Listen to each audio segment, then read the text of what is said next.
Frank de Boer speelt de bal. Heel goed naar Dennis Bergkamp. Dennis Bergkamp. Dennis Bergkamp neemt de bal aan. Dennis Bergkamp. Dennis Bergkamp. Dennis Bergkamp. Dennis Bergkamp. Dennis Bergkamp. Oh!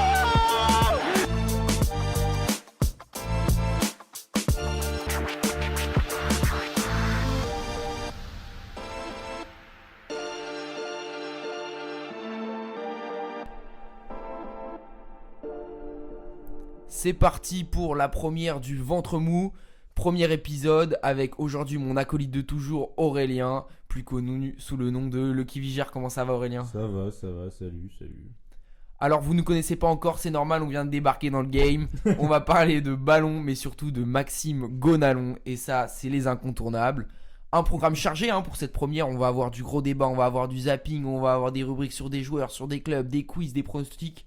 Programme hyper chargé. Le podcast, on le sort tous les lundis, c'est hebdomadaire. Alors, je vous mens pas, on l'enregistre le dimanche, mais vu la vitesse à laquelle on bosse, il nous faut minimum 24 heures pour publier. En semaine D, bien sûr, d'ailleurs. Voilà, exactement. Eh ben, écoutez, c'est parti. Alexander-Arnold para Fabinho, se le escapa la pelota y va Modric, va. Señoras y señores, va Modric, va. Habilita a Vinicius, va Vinicius, vino para Benzema.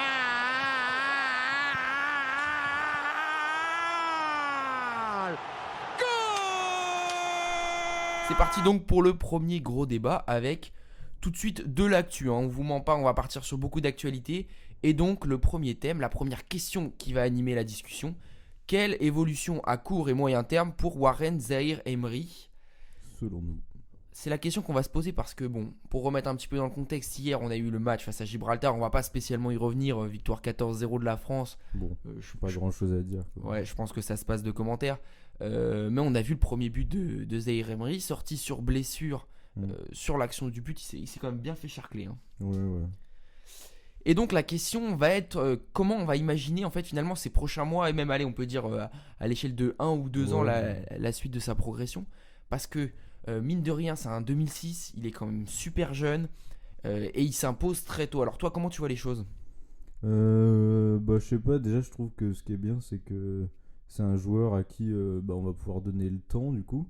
Il a explosé vite mais je trouve pas non plus que la pression mise sur ses épaules soit folle. Tu vois, au milieu de terrain, c'est pas comme s'il était censé venir sauver l'équipe de France, quoi que ce soit. Bah déjà, il joue pas attaquant ou défenseur. Je trouve que milieu, c'est en plus un milieu de terrain en équipe de France, c'est sûrement le poste où il y a le plus de possibilités à l'heure actuelle, le poste moins défini. Donc, il est sûr d'avoir du temps de jeu en équipe de France. Mais d'abord, est-ce qu'on pourrait pas parler du PSG ? Comment toi t'imagines un peu les prochains mois au PSG ? Pour moi, le PSG, s'il n'y a pas blessure, il va être titulaire dans tous les cas, et même dans les grands matchs, il n'y a pas de raison qu'il le fasse pas jouer. Et après, ce qui est bien aussi, c'est qu'il bénéficie du fait que tout le monde va être beaucoup plus conciliant avec lui du fait qu'il soit jeune. Donc, il a une pression de ouf, certes. Mais que je trouve pas non plus folle et qui devrait pas le démoraliser. Honnêtement, moi je pense que dans le cœur des supporters parisiens, il s'est déjà imposé, mais ça après, tu vois, moi en tant que Lyonnais, les jeunes, je sais vite qu'on s'impose vite. Mais je pense qu'il a déjà gagné sa place dans le 11 titulaire dans les gros matchs avec Ugarte, Vitinha. Alors, il y a Luis Enrique qui fait des phases un peu, je vais pas te mentir, on le sait tous les deux, mais normalement. Non, je pense qu'il a sa place assurée. Ouais, normalement, ça me paraît. Ça me paraît bon. Après, la question, c'est la charge des matchs aussi, la charge de travail. Ça peut être difficile, une première saison comme ça, au haut niveau, s'il doit enchaîner. Bon, on lui souhaite aussi ce qui s'est passé hier, ce soit pas trop grave, mais je pense qu'il faut pas non plus le cramer, quoi. C'est aussi pour ça que moi, j'étais pas sûr qu'il fallait absolument le sélectionner pour les matchs comme ça. Un peu inutile d'équipe de France parce que encore plus pour un jeune joueur. Ouais, après t'as un peu la pression populaire. Non, mais c'est sûr que c'est bien parce que symboliquement c'est cool, etc. Mais déjà que pour un joueur avec une carrière, etc., qui a l'habitude du haut niveau, les matchs comme ça, c'est super dur. Mais c'est vrai que Zaïre-Emery qui a 17 ans et que on a prévu de le faire jouer quasiment tous les matchs en club. Ouais, mais regarde, tu vois, t'as Thierry Henry qui en remet une couche et tout, nommé capitaine. Franchement, moi, ce joueur, je suis vraiment très intéressé par la suite parce que je trouve qu'il est bien dans ses baskets. Tu vois, c'est un mec réservé. On dirait pas que ce soit un flambeur ou quoi. Il est sérieux. Moi, je trouve ça intéressant de voir des mecs qui jouent aussi propres et nets, tu vois, de manière aussi professionnelle à cet âge-là. Tu vois, on a l'habitude Ouais, des gros, mecs de et 17 puis, ans. et puis gros volume de jeu, hein, Ouais, franchement, c'est ça. il court, hein, le garçon. Hein. Très peu de déchets, etc. Alors que c'est vrai que les mecs très jeunes comme ça, souvent. Non, mais sans critiquer, faut se rendre compte qu'il a la même génération que Ethan Mbappé, par exemple. C'est la même année, et pourtant C'est on vrai. voit qu'il est à des années-lumière. Alors sans critiquer Ethan, Je trouve qu'il a pas du tout de déchets et que il joue comme un pro, quoi. Un super pro. ouais. Après voilà, moi en équipe de France, je pense que c'est encore Oui, trop tôt pour s'installer titulaire ou quoi. Mais finalement, je me disais hier en regardant le match et tout, au milieu de terrain, finalement, est-ce que c'est pas là où il y a enfin, il y a le plus de place. il y a un tas de mecs. Franchement, il y a un tas de mecs, un Kamavinga, Chouameni, Thuram, Camara, Thuram. Griezmann qui joue au milieu, Thuram, t'as Rabiot, Fofana. Il y a un tas de mecs, mais t'as qui comme cadre? T'as Griezmann, indéboulonnable, mais c'est pas vraiment dans le même registre que Non. Zaïre Emery. Non, Et on derrière- cherche deux milieux derrière- derrière. Je pense que Chouameni, Rabiot, c'est pour l'instant c'est les titulaires. Mais tu vois, Mais Chouameni, ils il sont est pas blessé. indéboulonnables. Ouais, voilà, il y a de la place, tu vois. T'es devant, c'est chaud la concu. Pareil, en défense centrale, t'as un tas de Ouais, mecs de central, très haut c'est niveau. impossible, oui. Mais non, mais c'est pour ça, milieu de terrain, je pense. Et c'est pour ça aussi que c'est pas spécialement pressé pour lui en équipe de France. Parce que dans les mecs que tu as cités, même d'ici 1 ou 2 ans, déjà, il y en a qui vont perdre du niveau. Et sinon, il n'y en a aucun qui deviendra indiscutable. Ou alors un autre, tu vois. Mais il n'y a pas une charnière définitive comme il y a en défense centrale. Ouais, en je attaque, me dis, milieu central, il y a vraiment de la place parce que C'est large, oui. quand je regarde, tu vois, là, je prends 2018, quand on est champion du monde. Attends, t'as Kanté, Pogba, c'est Ça, c'est indéboulonnable. indéboulonnable. Et puis en plus, t'as avec Griezmann. Et puis surtout, même, tu te retrouves avec des Matuidi, des Tolisso. Tolisso, à ce moment-là, il est très très bon au Bayern. Et puis Matuidi, enfin, on va pas revenir sur ce joueur, mais il est incroyable. Il y a des gens partout. Et là, plus du tout. Bah, c'est vraiment Pogba Kanté pour moi qui vraiment fait que maintenant on est en pleine reconstruction dans le Ouais, milieu. je trouve qu'il y a de la place. Bah, d'ailleurs, ça me fait un peu penser à Kanté. Je sais pas si tu t'en souviens, pour sa première sélection, il avait marqué. C'était contre C'est vrai. la Russie, il me C'est semble, vrai, hein, de il y a mémoire. moyen. Mais non, mais c'est pour ça que moi je trouve que c'est pas spécialement pressé. Il a 17 ans, mais il est pas obligé de se surdonner pour avoir ce poste, ce spot titulaire en équipe de France. Pas du tout, parce que il y aura de la place pour dans les 1 ou 2 ans largement, quoi. Après, moi, je pense que s'il continue sur sa lancée comme ça, il Mais sera à l'Euro. Il peut être, moi je le vois bien à l'Euro, pourquoi pas, oui. Ouais, faut voir parce qu'après, on a aussi l'habitude de Deschamps qui. Titulaire, je sais pas. Bon après. Non, titulaire, je pense pas. C'est pas le.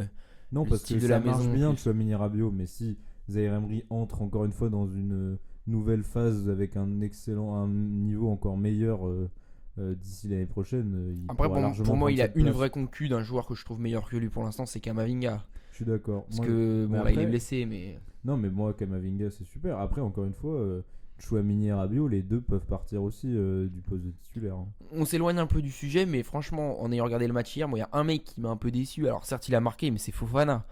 Fofana, il a raté des passes toutes bêtes et tout. Enfin, ce joueur, il arrive pas à me convaincre, hein. Franchement, tu vois, je pense que Zaïre Emery, il va vite le sauter parce que. Je pense aussi, oui.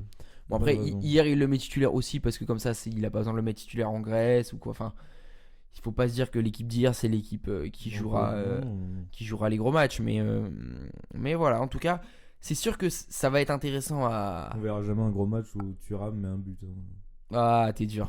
T'es dur, mais moi, après, ouais. J'ai entendu pas mal, hein, sur les différents médias, débat, ouais, Thuram, l'avenir de la France en neuf. Moi, je suis désolé. Alors, ce qu'il fait avec l'Inter, c'est très fort, mais je suis pas convaincu du Non, tout, pas hein. du tout. Après, si on prenait une équipe de France exactement pareille que ces dernières années, Thuram a rempli un rôle plus proche de Giroud que les autres. Ouais, mais attends, postulats se posent. regarde, Mais je pourquoi, ne le vois pas. pourquoi on parle de Thuram titulaire? Parce que Colomwani, il est en train de décevoir. Si Colomwani était bon au PSG, on parlera même pas de Thuram titulaire. Mais donc, pour moi, si tu mets Colomani 9 titulaire, bah tu revois toute l'attaque et toute l'organisation du jeu. bah, ça après. Mais de toute façon, l'équipe de France, elle est destinée à complètement changer avec l'ère Deschamps qui finira le plus tôt possible. Mm. Ça va complètement. Et puis de toute façon, moi j'attends un seul neuf, c'est Eli Wahi, hein. Ouais, je sais pas. Si. Il Si. est jeune encore. Enfin, je veux dire, Non, moi, mais il pas me plaît maintenant, je dis pas beaucoup. Je maintenant. le suivais depuis très jeune, mais Je dis pas maintenant, mais je dis que j'attends pour moi le neuf du futur, il est là. Mais il y a un gap quand même à franchir, je pense, pour être neuf titulaire en équipe de France, qui fait que Lens c'est très fort. Mais pour moi, d'ici 2 ans, il y a pas de raison qu'il le soit pas. S'il fait des bons choix de carrière. bah écoute, on verra ça en tout cas. Voilà, Bisous, Eli. petite conclusion sur Zaïre Emery. Faut lui laisser le temps. Bon, ça, Il a on le temps, n'invente pas, hein. Il a le temps, l'eau-chaude moi, en disant ça, hein, mais non, mais il a le temps, je trouve. C'est ça qui est bien. franchement, c'est un garçon qui semble à l'aise. bien dans sa tête, bien entouré aussi, ça c'est très Il a important. eu son bac. On l'a vu, ouais. Il a eu son bac, non, Je sais pas. non, là il révise son bac, il a eu son bac de français. Voilà, donc on va suivre ça dans les prochains jours. On passe à la rubrique d'Aurélien, la première, c'est parti. Allez, bonne chance pour le penalty.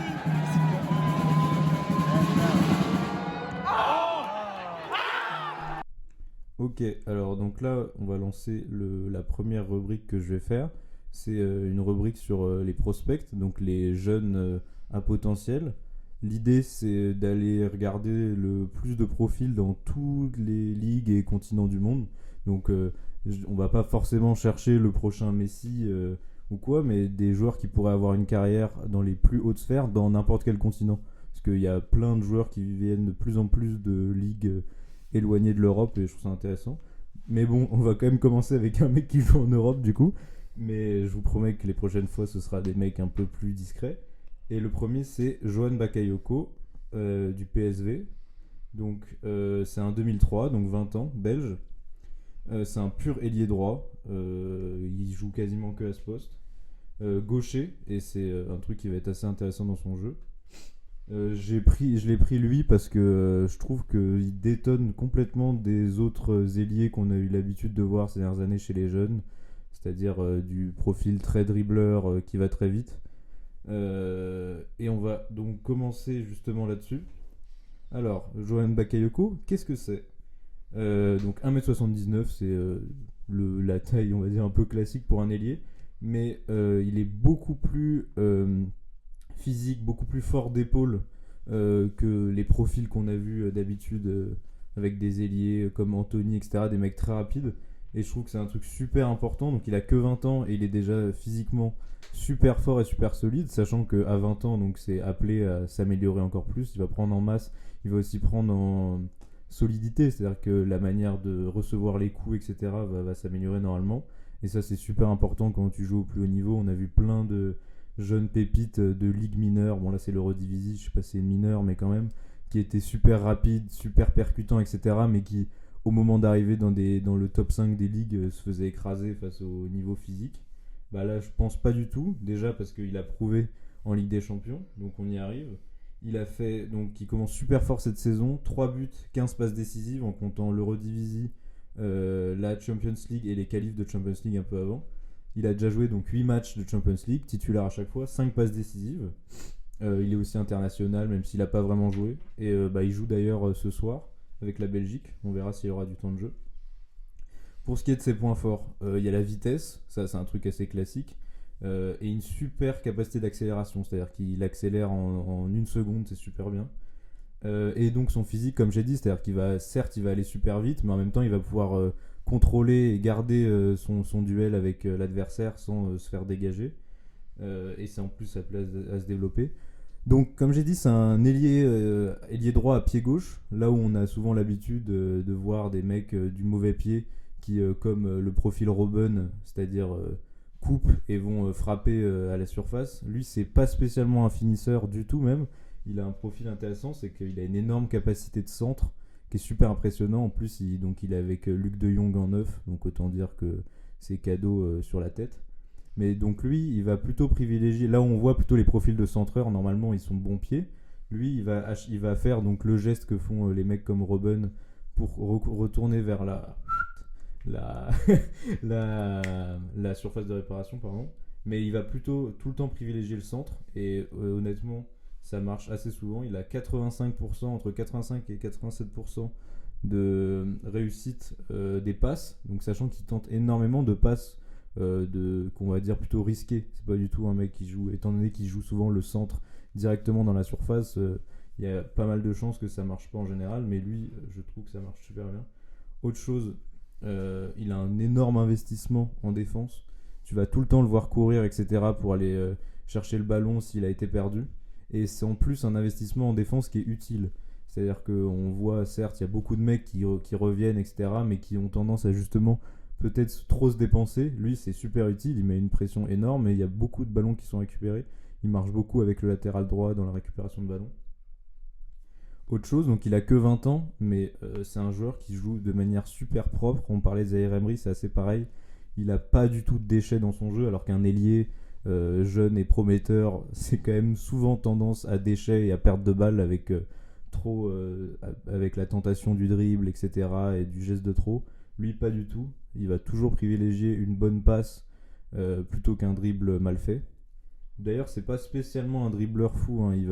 Il a une capacité d'élimination grâce à sa vitesse, mais il va pas spécialement faire de dribble, et donc il y a que rarement le geste de trop. Il y a assez peu de pertes de balles d'ailleurs. Et bah d'ailleurs, on peut faire une comparaison avec son collègue Noah Lang. Noah Lang, moi je considère comme un ailier jeune classique de ces dernières années, comme Anthony, Madueke, etc.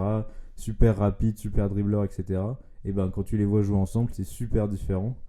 J'aime beaucoup Noah Lang, mais pour moi, on a l'impression que Bakayoko, il a 50 de plus et qu'il a 5 ans d'expérience de plus dans le sérieux. Et c'est pour ça que moi, il n'y a aucune raison que Bakayoko, pour moi, il a un plafond énorme. Il a que 20 ans, mais il joue de manière super pour cet âge-là. Donc je le vois aller super loin en carrière et s'imposer tranquillos chez les Diables Rouges qui sont en pleine reconstruction. Voilà. Bah merci en tout cas pour ce portrait de Bakayoko. Ouais, je te rejoins sans reprendre tout ce que tu as dit, je te rejoins franchement sur certains points. Joueur à très haut potentiel avec un profil assez atypique, et ça c'est vrai que surtout à ce poste-là, je trouve, où ailier un ailier droit pied gauche, c'est quand même souvent des mecs qui frappent, et c'est le premier truc que j'ai vu. Je me suis dit, je vois rarement du centreur ouais, mauvais c'est pied. vrai, quand tu m'as dit 15 passes, ça m'a... Ouais. Je m'étais dit, ah ouais, je savais qu'il passait, mais à ce point-là, c'est ouais, quand même... non, il est super bon. Et en Eurodivisie, il marche, mais en Ligue des Champions aussi, hein, il a pas de mauvais notes. D'ailleurs, les meilleurs, c'est contre Lens, hein. Il a un but, une passe D. Donc je pense que beaucoup de gens l'ont vu là. Mais, ouais, et puis certes, comme tu l'as dit, l'Eredivisie, c'est hors top 4, top 5, selon si on inclut la France ou pas. Ça reste un championnat où ça joue au foot, quoi. C'est pas, je pense qu'il peut faire une bien meilleure transition vers le top 5 que l'ont fait les derniers cracks qu'on a pu voir annoncés en Eurodivisie. Bah, d'ailleurs, Calvin Sans tirer, Stengs, qu'on avait vu à Nice. Kluivert, Anthony, même si Anthony, on va pas le si, moi je peux le bâcher sans aucune gêne, mais voilà, donc non, je pense qu'il y a le physique pour moi qui est important, et le jeu qui est vraiment prompt à aller beaucoup plus haut en termes d'équipe, sans problème. Très bien, on passe à la troisième rubrique. Alors, le zapping, ou plutôt le tu match, tu zappes. Ah oui. La règle, elle est très simple. Je vais te donner des infos, et tu vas me dire si tu matches, tu vas en parler, Ouais. ou si tu zappes. Si tu zappes, tu ne pourras donc pas t'exprimer sur le sujet, même si finalement il y a un truc qui te revient en tête ou quoi. Tu n'as pas le droit à la parole. D'accord. Alors, le premier thème que je te propose, c'est Genesio sur le départ et Julien Stéphan en pôle. Est-ce que ça t'intéresse ? Ouais, pourquoi pas. Allez, on en parle, je vous remets un Allez. peu dans le contexte. Donc Rennes, résultat catastrophique, hein, avec la défaite contre Lyon, qui plus est avant la trêve internationale. L'équipe parlait d'un potentiel départ de Bruno Genesio. Il a été acté, entre guillemets, d'après les infos en interne, que Bruno Genesio allait rester. Et finalement, on a appris hier, à nouveau par l'équipe, qu'il se pourrait bien qu'il y ait un revirement de situation avec un départ de Bruno Genesio et une arrivée potentielle de Julien Stéphan, l'ancien de la maison. Alors ça pose question. Est-ce que pour toi déjà se séparer de Genesio, c'est la bonne idée ? Bah moi en fait je trouve ça dommage, parce que je trouve qu'il a fait un taf incroyable ces dernières années, mais après au bout d'un moment je peux que comprendre la direction de Rennes. Ouais, bah les résultats sont plus là. T'as un entraîneur qui a du mal, semblerait, à activer des leviers pour relancer. Après, ce qui serait marrant, moi je place ça là, parce que voilà, vous le savez, je suis lyonnais, mais il a été viré de Lyon sur une défaite face à Rennes. S'il est viré de Rennes sur une défaite face à Lyon, on peut dire que la boucle est bouclée. Après, moi je pense que Genesio c'est un très bon coach. En revanche, cette idée de ramener Stéphan, là pour le coup, je me pose quand même des questions. Est-ce que c'est vraiment la bonne décision ? En tout cas, ouais, la situation de Rennes, elle est... Donc Stéphan il sort d'une... Et Julien Stéphan, il oui, était à Strasbourg. Ouais, il a fait Strasbourg. Est-ce qu'il a fait un autre club Attends, entre-temps ? Non, Je suis pas sûr. hein. Non. C'est Strasbourg 2023. C'était pas mal, hein, ce qu'il faisait à Strasbourg, mais bon. Voilà, tu reviens à de l'ancien et tout. Non mais moi en fait je suis surtout déçu parce que je trouve que Genesio, voilà, comme j'ai dit, c'était super. J'aime beaucoup l'entraîneur, j'aime beaucoup son développement des jeunes et le jeu qu'il a créé. Parce que Rennes, ces 2-3 dernières années, c'est super à regarder et c'est super compétiteur. Mais après, des fois, voilà, c'est comme ça. Hein. On va dire qu'il a potentiellement pavé la voie. Et que après, bon, le problème c'est que c'est Julien Stéphan après, mais si normalement, Ouais, moi j'ai un problème quand même avec cette équipe de Rennes va pas mal investi et tout, mais qui finalement en fait elle a des grosses carences en défense. Tu fais jouer énormément de jeunes pour les valoriser, mais les jeunes ils sont pas encore prêts. Les Bélocian, tout ça là. est-ce que c'est un peu un profil Monaco de Je sais revente? pas, Monaco c'était vraiment le paroxysme parce que c'était hyper assumé là. Après, la vente de Doku peut leur mettre une idée en tête et passer en centre de formation plus. Ouais, je sais comme pas, je Monaco. trouve ça un peu gâchis quand on voit ce qu'avait réussi à faire Rennes, qui avait réussi à s'imposer dans de la stabilité, et c'est rare dans le foot français. Oui, oui, c'est sûr. Mais je sais pas. Moi, je me dis que pourquoi pas de virer Genesio si ça marche pas, sans oublier le taf qu'il a fait.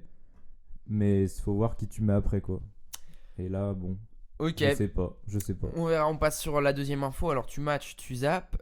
Prud'homme nommé directeur général de l'OL à la place de Santiago Gucci. Est-ce que ça t'intéresse? Pas du tout.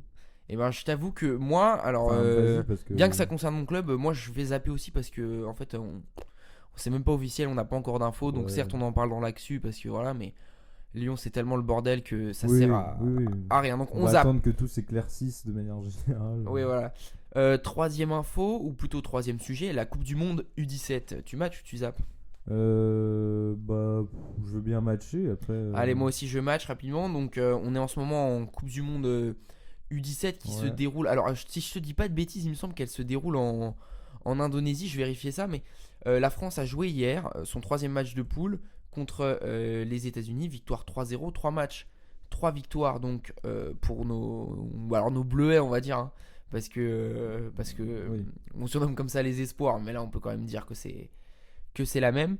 Euh, Est-ce qu'ils peuvent aller au bout? C'est une possibilité. Il y a quand même un plateau assez relevé. On a vu les Anglais qui ont été bons. Les Brésiliens, ouais, c'est bien en Indonésie. Moi, je trouve ça toujours intéressant en fait de suivre les compétitions. Alors U17, c'est quand même vachement jeune. Faut se dire que les C'est mecs, vachement jeune, Oui. mais ils ont 16 ans. Hein. c'est super drôle parce que de regarder ensuite après qui était en U17 et il y en a qui ont fait des carrières de ouf et d'autres qui ont complètement disparu, mais c'est toujours super intéressant parce que le football maintenant on le voit avec des joueurs qui deviennent pros de plus en plus jeunes. Au final, la Coupe du Monde U17, t'as des joueurs qui potentiellement deviendront pros et joueront à un très haut niveau de plus en plus rapidement. Dans 2 ans, si ça se Voilà. trouve, ils Donc sont là. ça a de plus en plus de valeur, je pense. Et je pense que c'est intéressant à suivre parce que là, tu as des mecs qui potentiellement seront des joueurs super Ouais, importants. après, je t'avoue, de la regarder les matchs en Non, entier, mais faut peut-être pas suivre. quand même. Mais Là, on a France-Sénégal.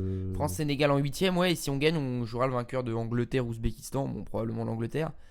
Et après, si on passe à nouveau les Anglais, le plateau est quand même assez, Moi, je trouve ça assez ouvert. toujours intéressant de voir qu'il y a des pays absolument pas présents sur la scène senior qui arrivent à se faire un peu des parcours en jeunes. Alors, je sais pas trop ce qui se passe. Ouais, pour remettre vite fait le parcours, donc 3-0 contre le Burkina Faso en premier match, 1-0 face à la Corée du Sud et une victoire 3-0 donc face aux États-Unis. Donc une équipe qui prend pas de but. Hein. Pour l'instant, ça c'est bien.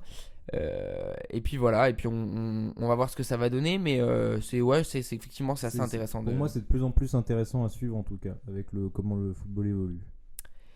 On passe à la quatrième info, donc c'est Everton lourdement sanctionné par comment dire, la commission exécutive du football anglais. Je sais pas, moi j'ai pas spécialement des choses à dire dessus, peut-être toi oui, mais... Ouais, enfin, on peut en résumer deux ce qui mots, se passe. je vais faire vite quand même. Everton donc, a été sanctionné de 10 points de pénalité au classement de première ligue. Donc c'est une sanction, c'est du jamais vu hein, dans le cadre du fair play financier, une sanction aussi lourde. Donc pour des infractions multiples au règlement du fair play financier. Alors moi, ça me fait parler parce que je trouve ça bien sur le principe d'agir enfin. Après, ça me paraît un peu facile de taper comme ça sur Everton quand on voit que City ou Chelsea, à chaque fois, ils s'en sortent. Bah, il faut dire que c'est assez flou en fait, les décisions. Tu vois, les condamnations sont toujours assez floues. pourquoi est-ce que un mérite de s'en sortir, l'autre se prend. On se doute qu'on veut pas trop pénaliser les grandes équipes, mais il s'agirait de mettre un règlement et des condamnations, tu vois, égales entre tous et stables. Là, on a l'impression que c'est un peu, bon, si c'est un club pas super majeur, c'est pas très grave. Comme Everton, on peut le saquer pour faire un exemple. Par contre, on sait très bien que le PSG ou City seront jamais embêtés, quoi. Ouais, voilà. Après, voilà, 10 points, c'est quand même lourd. Everton qui a eu un début de saison compliqué, donc là, ils sont à nouveau Oui, dans c'est la. sûr que dans la ils zone enchaînent, rouge. Là, Everton, c'est de pire, ça se Ouais, passe l'année super dernière, mal. c'était passé ric-rac, Ouais, mais. ouais. Donc c'est sûr que c'est dur. Mais moi, je dis pourquoi pas. Mais dans ce cas-là, il faudrait en faire une règle unanime, quoi. Une règle unanime pour tout le monde. Là, c'est assez bizarre, ouais. Mais bon, dans les faits, c'est-à-dire que si ça s'appliquait à tout le monde qui respectait pas le fair play financier, pourquoi pas, oui. Pourquoi pas. Ok, voilà, et on passe donc à la dernière actu pour finir sur ce tu match, tu zappes, c'est la gratuité au stade Charletti, au stade du Paris FC. Tu match ou tu zappes? Bah ça, je match, c'est super comme initiative. Voilà, donc l'initiative, elle a été prise par Pierre Ouais. Ferracci, le président du Paris FC, de rendre gratuit tous les matchs de championnat des équipes masculines et féminines jusqu'à la fin de saison. Alors, c'est pas de l'actualité toute récente, c'était la semaine dernière, mais pourquoi on en reparle? Parce qu'il s'est expliqué un peu plus sur la démarche, hein. Il a expliqué que c'était un double intérêt pour développer le supporterisme du Paris FC et laisser un accès, on va dire, plus à tout le monde aux possibilités de voir du football professionnel. Et puis également, financièrement, il a dit que selon lui, ça allait être rentable. Ça allait permettre C'est ça de qui est booster un peu les intéressant, ventes. Finalement, le prix des places, il était déjà très faible, donc ça va booster les ventes vers les boutiques de maillots, enfin toutes les consommations autour. Et puis en plus, ça va attirer du monde, donc sur le long terme, ça peut être pas mal. Écoute, moi, cette initiative, elle me plaît. Elle a très bien marché pour le premier match. J'ai regardé tard pour avoir des places, c'était plus possible. Ouais, alors moi je suis complètement fan de ce qu'il a fait, je trouve que c'est très bien. En plus, on voit clairement que c'est une décision qui veut détonner avec le Paris Saint-Germain et le Parc des Princes avec ses prix délirants. Donc c'est super drôle, ça détonne. Peut-être qu'il a pour but de voler un peu du supporter au PSG. Mais sinon, de manière générale, après, c'est super, c'est très bien. Et je pense que ça va beaucoup marcher en termes d'occupation du stade, etc. Ça va souvent être quasiment rempli. Après, par contre, financièrement, moi, Non, je mais veux savoir si ça marche vraiment. Il y a une jauge, hein. Tu peux pas mettre plus de. Pour des raisons de sécurité, ils peuvent ouais pas remplir du tout le stade. C'est hein. grand, Charletti. Hein. Ouais, c'est grand, mais ils peuvent mettre que 8000. La jauge, elle est fixée à 8000. Après, 8000, Pour un match de Ligue 2, très bien, c'est ouais. déjà pas mal. Mais j'aimerais bien savoir si financièrement, c'est une question, c'est pas une critique, mais est-ce que financièrement ça va vraiment marcher? Moi, c'est ça que je me demande. Écoute, Parce que, tu vois, est-ce que ça va réellement faire acheter aux gens des maillots et de la bouffe en dehors du, tu vois, sur les côtés du stade? Moi, je veux savoir ça. On va voir aussi Parce qu'après, c'est vrai que si les billets étaient à 4€, c'est pas non plus un grand changement, mais. sur le long terme, ouais, mais tu sais, des fois 4€ quand t'es Oui, c'est pour étudiant ou tu vois, t'es à côté de cité Enfin, non, universitaire. mais je veux dire, tu vois, je sais pas, je pense que le club va perdre de l'argent dans l'immédiat parce que je sais pas combien de places il y a des, on sait combien de places il faisait avant que ce soit gratuit. Ils faisaient très peu. Hein. Moi, je suis déjà allé 2-3 fois. Franchement, il y avait pas grand monde. Hein. Donc ils vont peut-être perdre un peu d'argent dans les tickets directement, mais il y aura sûrement, potentiellement, s'il a raison, s'il a bien vu le président, pourquoi pas, ouais, en termes de maillot, etc. Ça peut être intéressant. Voilà pour ce zapping de la semaine. La frappe de Evra, elle est repoussée. Oh, dans les pieds de Valbuena. Oh non, dans les pieds de Pogba. Oh non, peut-être dans les pieds de but. Et le but, le voilà, le but de Sakho. Le but de Sakho sur la frappe de Ribéry. Mamadou Sakho. Alors, pour ma première chronique, j'ai décidé de vous parler d'un club, un club qui me parle, un club qui vous parlera aussi peut-être. Ce club, c'est le Thonon-Évian Grand Genève Football Club. Alors, ce nom, il vous rappelle sûrement celui de l'Évian Thonon-Gaillard, qui faisait briller son maillot rose et blanc à Montagne dans les années 2010, eh bien vous avez raison, car sans surprise, c'est le nouveau nom de Évian Thonon-Gaillard. Alors, tout d'abord, on va faire un peu d'histoire pour parler des clubs d'Évian et de la région plus globalement. En 1909, un groupe de passionnés fonde une association sportive, le Club Sportif Thonon.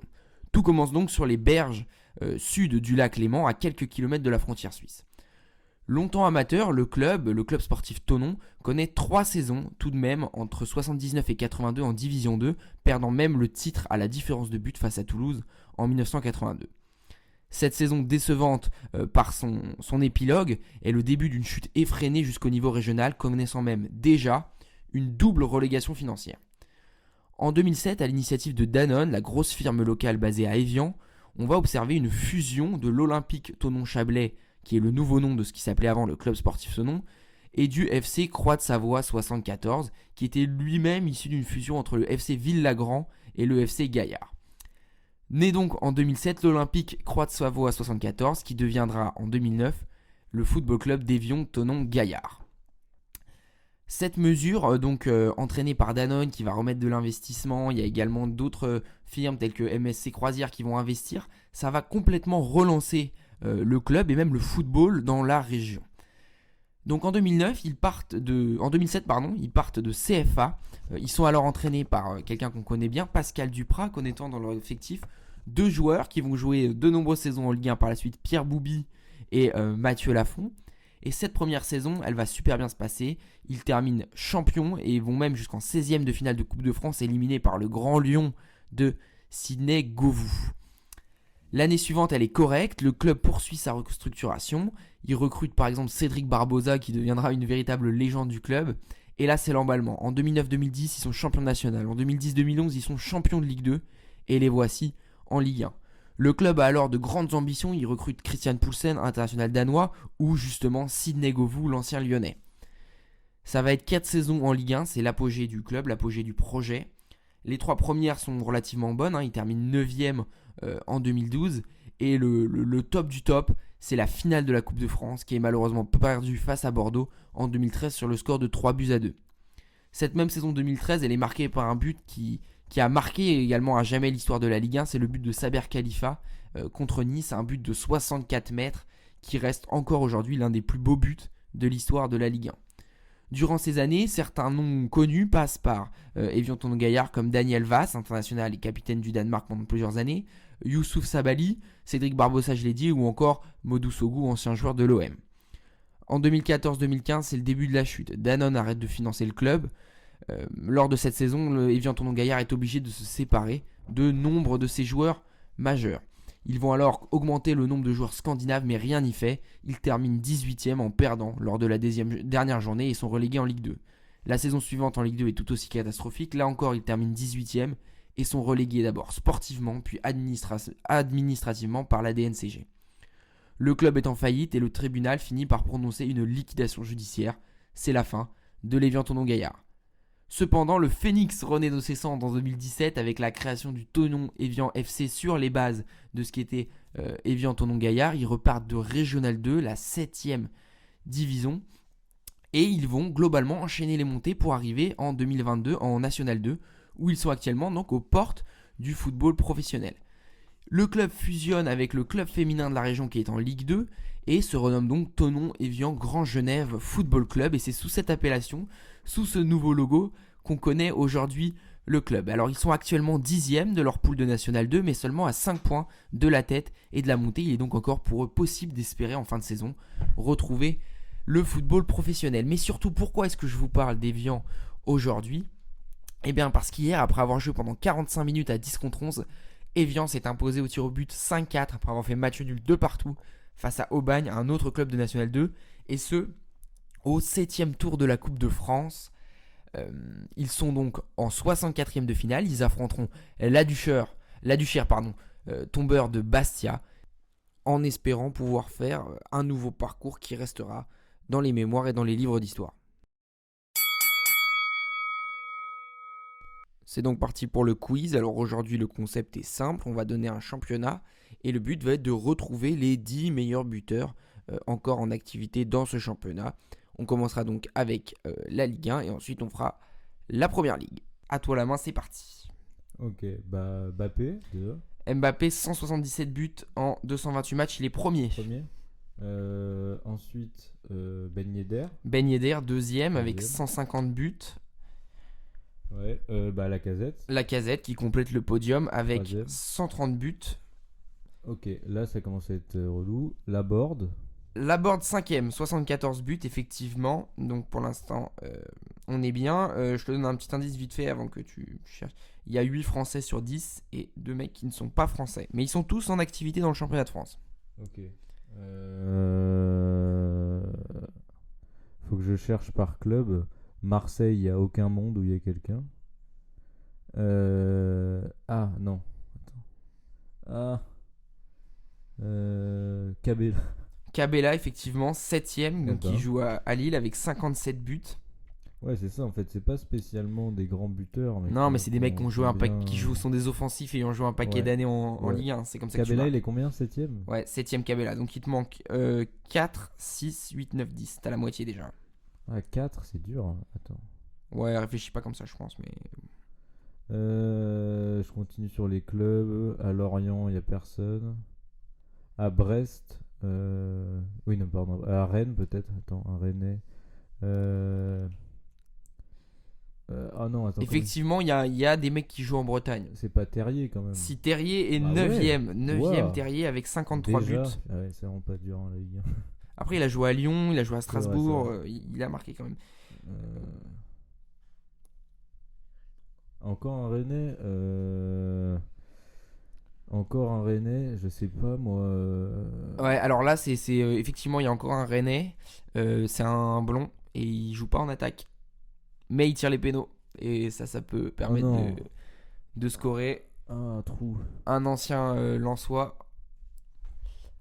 qui joue milieu de terrain, ouais. Voilà. Bourigeau. Ah, et Bourigeau, effectivement. Bourigeau Bourigeau, ah ouais, ok. avec combien de buts? 46. Il est Il a donc toujours tiré les 10ème. Ça doit être Ouais, ça. il reste donc 3 mecs qu'on n'a pas dit. Il en reste un qui a beaucoup marqué quand il jouait quand il jouait pas loin de Lyon, mais pas à Lyon. À Saint-Étienne. Effectivement, qui joue encore en Ligue 1, qui joue plus trop. Wabi Kazri. Wabi Kazri, exact. Et les deux dommage, restants, donc j'aurais bien aimé avoir les deux Kazri. restants, c'est des BU. Bah, il y en a un qui a fait une belle carrière en Espagne, à l'Atlético, à Valence, etc. Qui faisait un sympa duo avec Griezmann en attaque, qui joue à Strasbourg maintenant. Gamero. Gamero, Ah ouais. 4ème avec 97 buts. Et le Ouais. dernier, bah écoute, le dernier, il est pas français. Il est jeune et il joue dans le nord de la France. Non, David. Jonathan David avec Oh là là. 54 buts. Et Jonathan David, il est sur combien de saisons seulement en Ligue 1 là? 3, ouais, je crois. Eh Bah, ben, il a fait ah, comme ça, c'est- 120. Non, c'est sa 4ème. Ah ouais, ok. 4ème. Ouais, ça reste quand même pas mal. Hein. Ouais, ça reste un De bon toute façon, ratio. il a toujours été. Ok.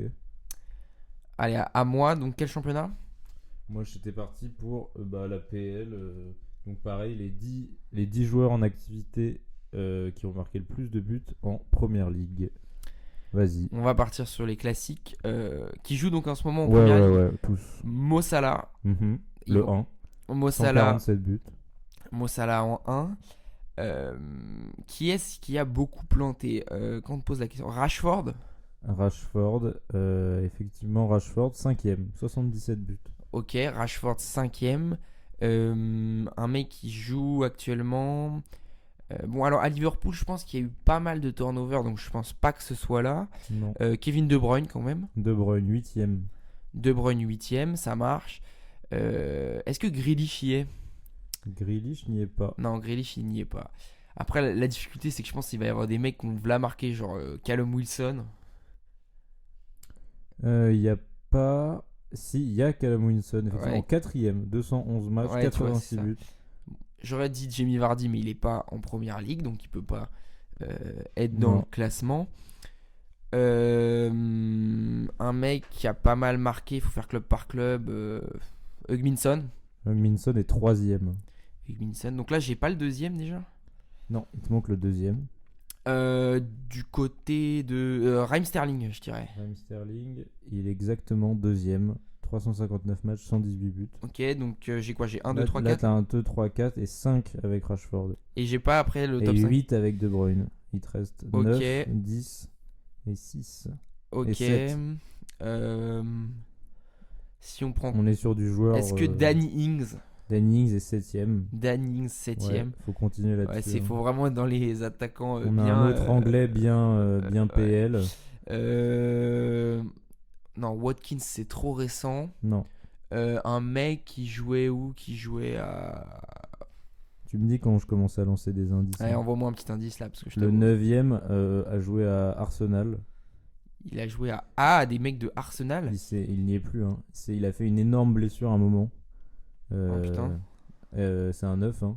Mais il y a la blessure il y a 1 ou 2 ans. Dans 2-3 ans. Et maintenant il a Brighton.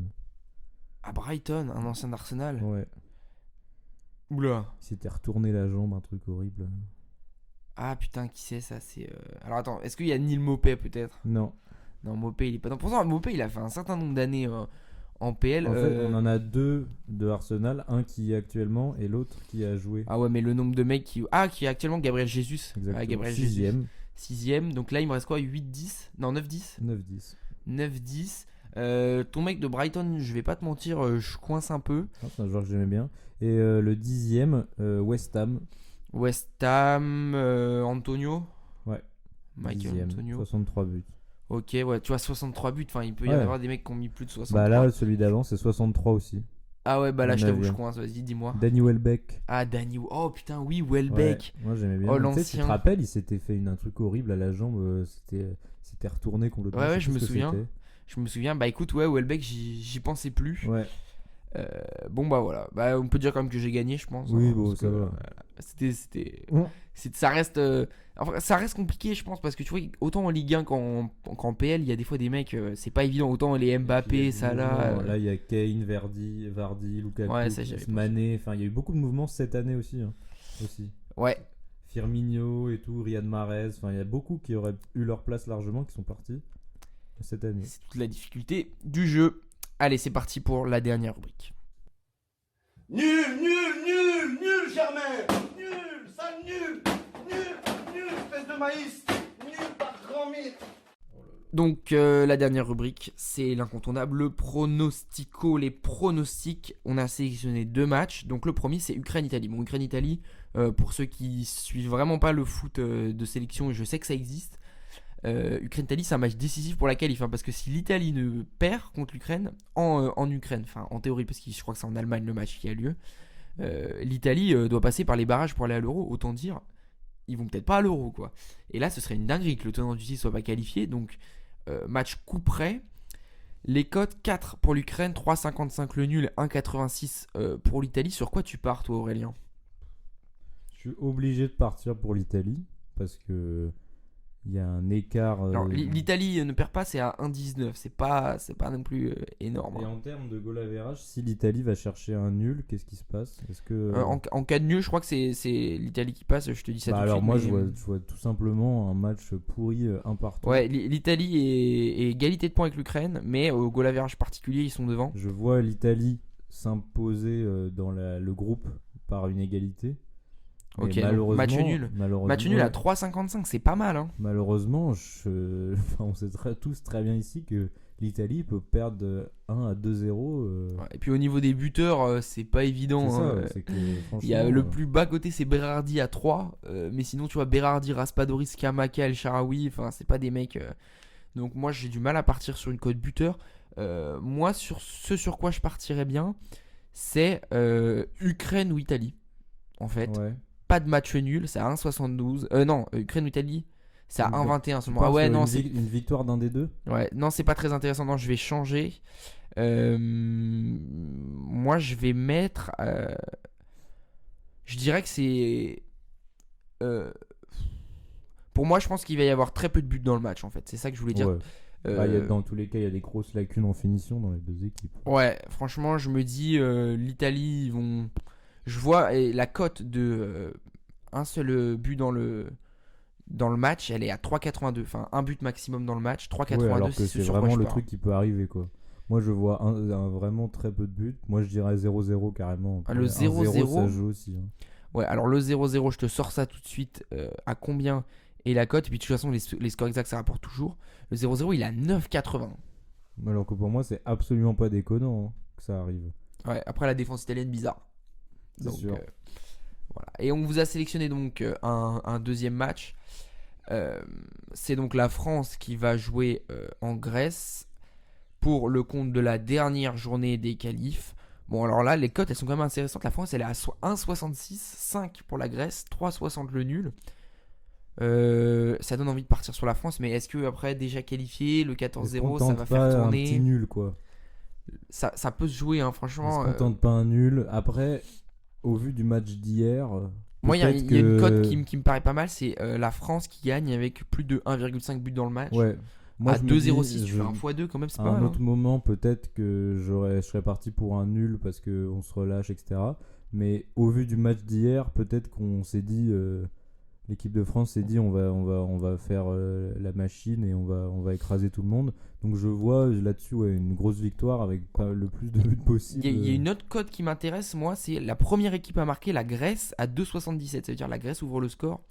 Ça me paraît largement faisable. Puis sinon, la Grèce qui gagne de 4 buts ou plus Oui, bon, à ça- 26,50. Alors, Bon, bah voilà. Donc, moi, Ouais. je pars sur donc, la Grèce qui marque le premier, mais la France qui gagne. pour moi, la Grèce ne mettra pas un but. Mais... Et ben voilà. Et ben en tout cas, on se quitte sur ce. C'était le premier épisode du Ventre Mou. On se retrouve la semaine prochaine avec des nouveaux sujets encore plus croustillants parce que on aura le retour du foot en club, c'est mieux. Ah, Le retour de la Ligue des Champions avec des matchs coup près. Donc Encore croyez-moi, on vous donne rendez-vous la semaine prochaine à la semaine. Allez, bisous.